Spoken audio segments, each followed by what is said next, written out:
Polycystic ovarian disease or syndrome. இது ஒரு hormone இம்பேலன்ஸ்னால வருதுன்னு நம்ம எல்லாருக்கும் தெரியும் இல்லைங்களா?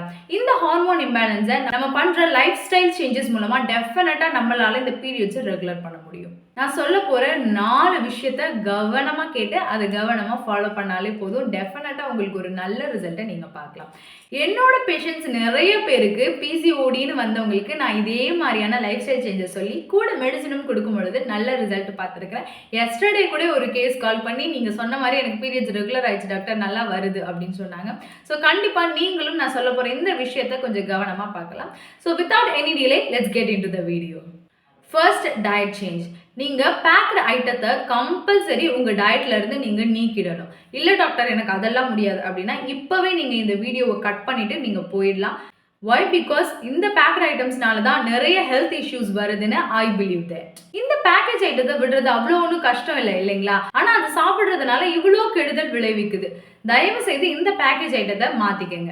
அதுக்கு ஆல்டர்னேட்டிவா ஆர்கானிக் ஃபுட்ஸாக நீங்கள் எடுத்துக்கலாம். அது எந்த மாதிரி டயட் எடுத்துக்கலாம் அப்படின்னு பார்த்தீங்கன்னா, உங்கள் பிளேட்டில் பாதிக்கு பாதி போர்ஷன் வெஜிடபிள்ஸ் சேர்த்துக்கங்க. அதான் கேரட், ஸ்பினாச் இந்த மாதிரியான வெஜிடபிள்ஸ் நீங்கள் சேர்த்துக்கலாம். ஒரு குவார்ட்டர், அதாங்க ஒரு 1/4 போர்ஷனுக்கு கார்ப்ஸ் ஆர் ஃபைபர் சேர்த்துக்கங்க. அதே போல ஒரு 1/4 குவார்ட்டர் போர்ஷனுக்கு ஒரு புரோட்டீன், ஏதாவது ஒரு தாலோ பன்னீரோ நீங்க சேர்த்துக்கலாம். எவ்ரிடே பியூர் ஆர்கானிக் கீயை நீங்க இந்த தால்ல போட்டு சாப்பிட்டாலும் சரி, இல்ல எம்டி ஸ்டொமக்ல எடுத்துக்கிட்டாலும் சரி, but don't forget that pure cow key.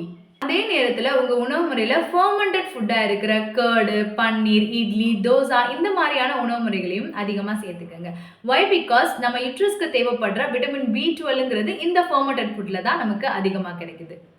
As well as seasonal ஃபுட்ஸையும் நம்ம எடுத்துக்கலாம். சீசனல் ஃபுட்ஸுங்கிறது அந்தந்த காலத்துக்கு ஏற்ற உணவுகள் என்னென்ன நமக்கு வேணும் அப்படின்றத கடவுளாக பார்த்து அமைச்சு கொடுத்துருக்குறாங்க இல்லைங்களா? ஸோ அதே போல் இந்த சீசனல் ஃபுட்ஸ் கிடைக்கக்கூடிய சீசனல் ஃபுட்ஸை நீங்கள் தாராளமாக எடுத்துக்கலாம். Don't forget to eat it before 6 p.m. Number 2, exercise. Daily ஒரு 20 minutes எக்ஸசைஸ் பண்ணலாம். இல்லை டாக்டர் என்னால் 20 minutesலாம் பண்ண முடியாது அப்படின்னு சொன்னீங்கன்னா உங்கள் பிசிஓடியை க்யூர் பண்ண நீங்கள் விருப்பம் இல்லாமல் இருக்கீங்கன்னு அர்த்தம். ஆமாங்க, ஒன் டேல 24 hours இருக்கும் பொழுது அதில் ஒரு 20 minutes உங்களால் உங்கள் பாடிக்காக நீங்கள் ஸ்பெண்ட் பண்ண முடியாதுங்களா? பிசிஓடிக்காக எவ்வளவோ டேப்லெட் வாங்கி ரிசல்ட் இல்லை அப்படின்னு சொல்கிறீங்க. ஜஸ்ட் ஒரு 20 minutes எக்ஸசைஸ் தானே. எந்த மாதிரியான எக்ஸசைஸ் பண்ணலாம் அப்படின்னு பார்த்தீங்கன்னா, பட்டர்ஃப்ளை போஸ். அதே நேரத்தில் ராபிட் இன்ஹேலேஷன் அண்ட் எக்ஸலேஷன்ஸ், அதாங்க மெடிடேஷன்ஸ் பண்ணுறதும் உடலுக்கு நல்லது.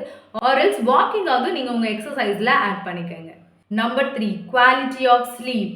இர்ரெகுலர் ஸ்லீப்பிங் டைமும் இந்த பிசிஓடி வரத்துக்கு ஒரு காஸ் தான். ரெகுலராக ஒரே நேரத்தில் தூங்கி ஒரே நேரத்தில் எந்திரிக்க பழகிக்கங்க. எந்த நேரத்தில் தூங்கலாம் அப்படின்னு பார்த்தீங்கன்னா, நைட்டு 9 to 10 p.m. நீங்கள் தூங்க ஸ்டார்ட் பண்ணிங்கன்னா மார்னிங் 5 to 6 p.m.க்கு நீங்கள் எந்திரிக்கிறது தான் பெஸ்ட். ஸோ நான் யூஸ்வலாக சொல்கிற மாதிரி தான் கம்பல்சரி ஒரு அடல்ட் 7 to 8 hours தூங்குறது தான் நல்லது.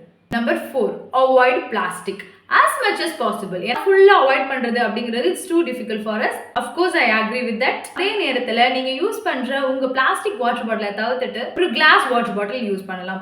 அதே போல் நீங்கள் யூஸ் பண்ணுற டிஃபன் பாக்ஸஸ் இல்லை கண்டெய்னர்ஸ் எல்லாம் பிளாஸ்டிக்கை தவிர்த்துட்டு ஒரு ஸ்டெயின்லெஸ் ஸ்டீல் பாக்ஸஸ் மாதிரி நீங்கள் யூஸ் பண்ணலாம். குக்கிங் யுட்டான்சில்ஸ் கூட நீங்கள் ஒரு நான்ஸ்டிக்கோ யூஸ் பண்ணுறதை தவிர்த்துட்டு கிளே, பிராஸ், அயன் இந்த மாதிரி ஐட்டத்தை ப்ரிஃபர் பண்ணுறது நல்லது. Last but not least, homeopathy மெடிசனுங்கிறது ஒரு பெஸ்ட் சொல்யூஷன் ஃபார் பிசிஓடி. என்கிட்ட வந்து நிறைய கேசஸ்க்கு, அதுவும் ரீசெண்டாக வந்து இந்த 1 to 2 monthsக்குள்ள பிசிஓடி கேசஸ் நம்ம கொடுக்குற மெடிசின்ஸை எடுத்து ரெகுலராக பீரியட்ஸ் வர ஸ்டார்ட் ஆகிடுச்சு. ஸோ கண்டிப்பாக நீங்களும் இந்த 4 விஷயத்தை தொடர்ந்து பண்ணி அதே நேரத்தில் ஹோமியோபதி மெடிகேஷன்ஸையும் நீங்கள் எடுக்கும் பொழுது டெஃபினட்டாக உங்களுக்கு ஒரு நல்ல ரிசல்ட் கிடைக்கும். ஸோ இந்த மாதிரி வேறு என்ன கொஸ்டின் இருந்தாலும் தாராளமாக அதை கமெண்ட் செக்ஷனில் கேளுங்க.